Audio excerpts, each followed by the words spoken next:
What's going on, guys? Welcome to another one of Black Iron's battles. Today we've got a special 1v1 treat for you. I'm up on the ladder and I'm using my dwarves. So I'm back with my bearded friends and we are doing some ladder battles. So right off the bat, we'll go ahead and pause it for a second. I'm going to go ahead and show you what's going on here.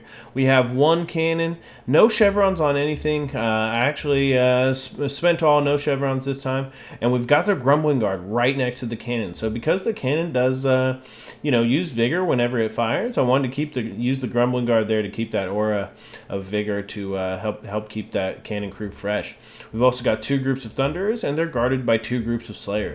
So those guys, the Slayers should hopefully help protect. We've got the two groups of giant Slayers in here with their heavy armor piercing damage to do some extra damage. And you see here, I'm theory crafting here, and it's starting to work out for me. I've started to like it. We've just got a generic Dwarf Lord here, but with his items, the Star Metal Plate, giving -9 melee attack. We've also got the Iron Warden's Hammer, giving perfect vigor. It allows you to, do some pretty good work with him. He's not joking around. We've also got Stand Your Ground just to give the defense buff to the units around him. Here in the front, we've got two groups of miners with blasting charges, as well as the Ekran miners. The regiment are now with their extra blasting charges. They've got 3 ammunition, whereas the other groups only have 1. And we've also got these 3 groups of Longbeards right up here in the front, with just to use their shield and armor. They're up there. They'll hold against anything, so they are ready to battle. Over here on the right hand side, you can see my opponent, the High Elves. There are some Shadow Warriors up here. They are master ambushers. You can see they're hiding here in the forest. They're ready to do some damage. So they're going to come in here in my flanks in a second with their 180 range, but they don't have armor piercing, so they won't be as effective against some of those armored dwarven units.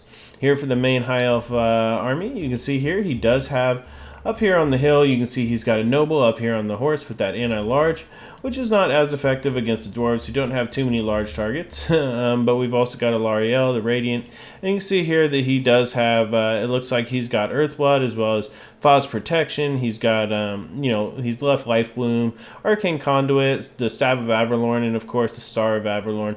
With that noble there, they do have that Guardian effect. So here in the back, I think that's actually, it's the Pure Main Company who's given the Guardian effect, that Regiment of Renowned White Lions, and there's a bunch more White Lions. So if you see here, there's 2 more groups of White Lions right there, and those guys, there's another group back here, so that's 4 groups, 5 groups total. That is a ton of armor piercing, so that is to cut through that dwarven armor. You can see here some Lothar and Seaguard with shields, and the shielded variant, very good against the dwarves who likely will have some ranged units to shoot at the High Elves.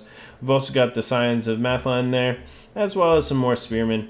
And the Spearmen, they're all right. They've got 40 armor. They've got silver shields, though. So if you march them there in front of those White Lions who don't have shields, hopefully they can soak up some of the ranged fire. I think that's what the High Elf player is hoping for.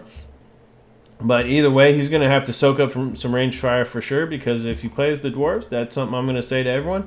Always bring at least 1 dwarven cannon, because dwarves are slow and you don't want them to be able to ignore you.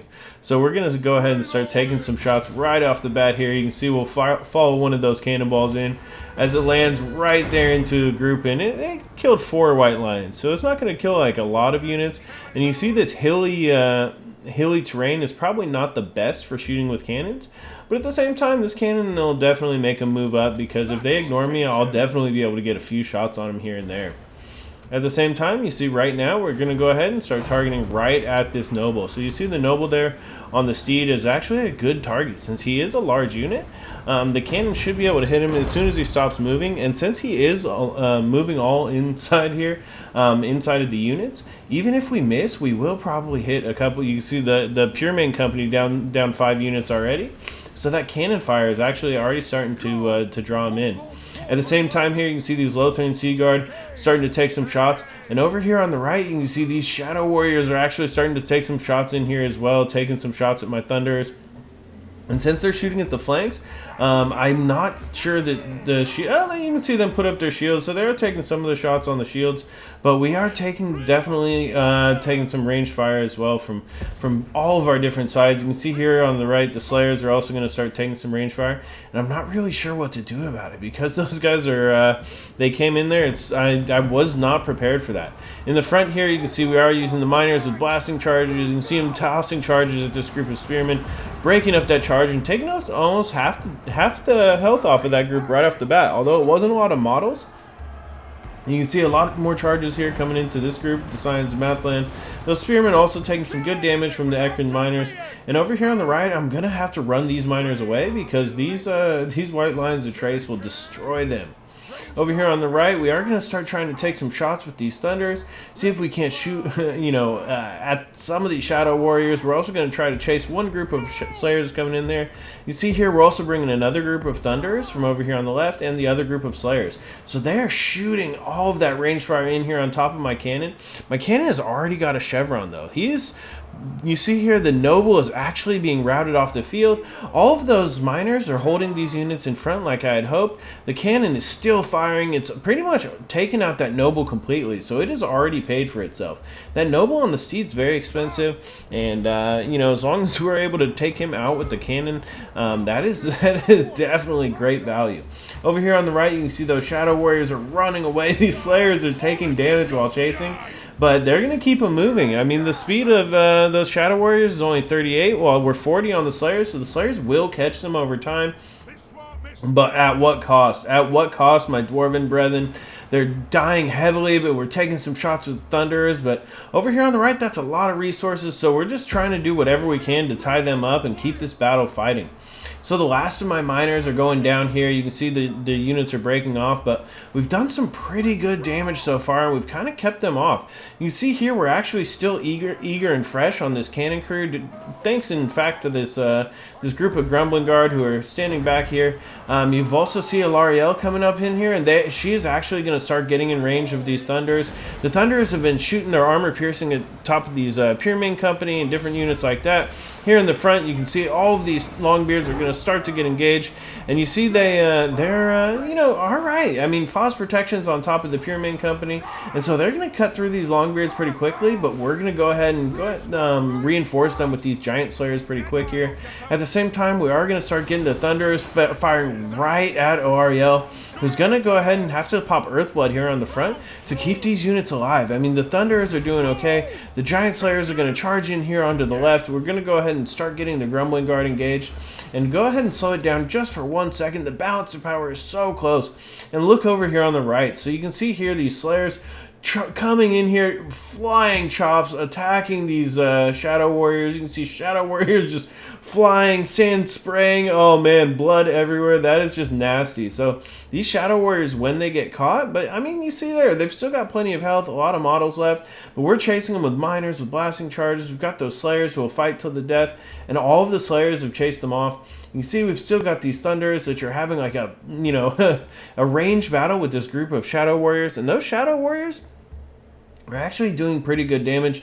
The Slayers are not going to have very good fighting. They're not going to have very good firing arc from this place with all of these hills and stuff right in between them and the other units there, those Shadow Warriors. Here in the mainline engagement, you see we are all the way engaged. We've got tons of Longbeards mixed in.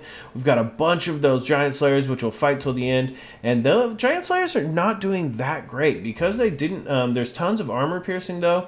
It does help us out since our Slayers don't have armor. So it's a little bit detrimental, but the major fact here, as you go ahead and see, is that we are running in here with our Lord, and Alarielle is being smacked off in the battlefield. You can see there a cannonball knocking her off. Over here on the left, you'll see here the Dwarf Lord is engaged with this Noble here, and he is getting surrounded by the Scions of Mathland, but at the same time, that Dwarven Noble is going to get routed off as well. He's got, I think he's actually completely shattered off the field. And this Dwarven Lord, you can see him jumping in there, and he's going to do some major damage to those spearmen. He can cut them to bits. I mean, he doesn't have armor piercing, but they don't really have armor, so he'll cut them to bits. You can see here the Giant Slayers. There's a bunch of more explosions coming in there from the group of Ekron's miners here who didn't get to use their charges earlier, and they're going to use them now. You can see them using them on that broken group of white lines. Over here, we've got the Thunders, which are still fighting. They've picked up a chevron. You can see them just firing into whatever they can get in their line of sight. We've got a group of spearmen here, which are grouped up, and I think we're going to start taking some shots in there as well. So the balance of power is pretty heavily in my favor. Here in the back, you can see while those Shadow Warriors did win, we pulled one group of Slayers out of there. So you see the Shadow Warriors pretty much used up all their ammo. They're still pretty healthy, but this group over here is shaken. I mean, they're going to be dead pretty quick here. If these Slayers can catch them, that's pretty much it. You can see they're out of ammo, so that'll be that for that group. And these two groups are so out of position that they really are not going to be any more help for the High Elves. Here in the back, you can see the Lothern Sea Guard. You know, the last desperate charge as the cannon shots are hitting around there. You can see the Slayers here, with the giant Slayers with their big axes, just gonna start coming in here, cutting them to pieces. Even though there's only a few of those giant Slayers left, they'll fight it to the end. You can see the wavering and exhausted Lothern Sea Guard there. They're gonna all big cannon shots coming in.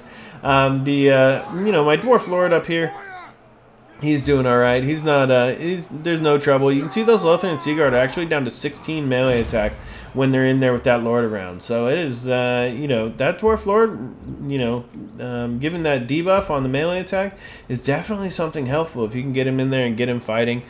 He is no slouch either, and while he doesn't have the armor piercing, he can't go head to head as easily against the dueling legendary lords. He's definitely something to try out for you guys. So if we take a look here at the post game wrap up, here, I mean, we all saw the cannon got 3 chevrons for itself. It was able to take that noble off the field before anything happened. It was getting massive amounts of kills against all sorts of units, like just by accident. I mean, 5 kills here, it took 5. It took about 20 models off of these before we even started, just by shooting at the legendary lord and the hero there. So you saw L'Ariel taken out really quickly. Chevron on the Thunders. The Thunders were just doing massive damage, laying down the fire there in the front. We're also getting some shots at the Shadow Warriors, which were really strong. I mean, they came in there on the flank. They were able to cut down one group of Slayers, which almost was but it did chase them really, really far. We also were able to get some miners in there. You saw these units were able to hold them up for a long time. It gave my Thunders a lot more time to fire. So look at these giant Slayers there. 106 kills with this group. They did pick up their own chevron, and they were able to kill a bunch of those white lions. So when these guys are 180, 190 kills between them, no trouble for these guys killing the spearmen. And when you mix them in here with like the Longbeards, are able to take a lot of the shots, a lot of the range fire, and then the giant Slayers would do what they do best, and they just get in there to kill him. And you saw my Dwarf Lord. I mean, he was able to get in there, get in, get out. He was debuffing the whole time. He actually has perfect vigor, so it's not something bad. I mean, it's something to try out. Try out that generic Dwarf Lord. He's not too expensive. He's got his items, and you can strip Foe Seeker. So if you take a look there, I mean, it was all about the cannon, all about the range units there, and the Grumbling Guard, even though they weren't in till late, they did okay, 41 kills. So we threw them in there at the end, and their vigor aura on that cannon was very, very helpful. For my opponent, you can see here, of course, that noble got taken out right away. L'Ariel got focused down pretty quickly, but the Shadow Warriors did really well, and his front line of white lions actually did pretty well as also. He did use the Lothern Sea Guard and the spearmen there to kind of screen his white lions, which worked pretty well. He was able to kind of keep down my range fire and protect himself with the shields of the spearmen and the allowed those white lions to get engaged without taking too much withering ranged fire. And overall, though, I think he just really didn't get quite enough value out of those Shadow Warriors. We were able to screen them off, keep them off with the Slayers, and it was, if he had used them, if he was able to finish off that cannon a little bit sooner with the Shadow Warriors, I think that he would have maybe pulled out the victory. But overall, it was a great game to my opponent. I want to thank you guys all so much for watching. Please subscribe for more great online content. This is Black Iron, and this has been another one of Black Iron's Battles.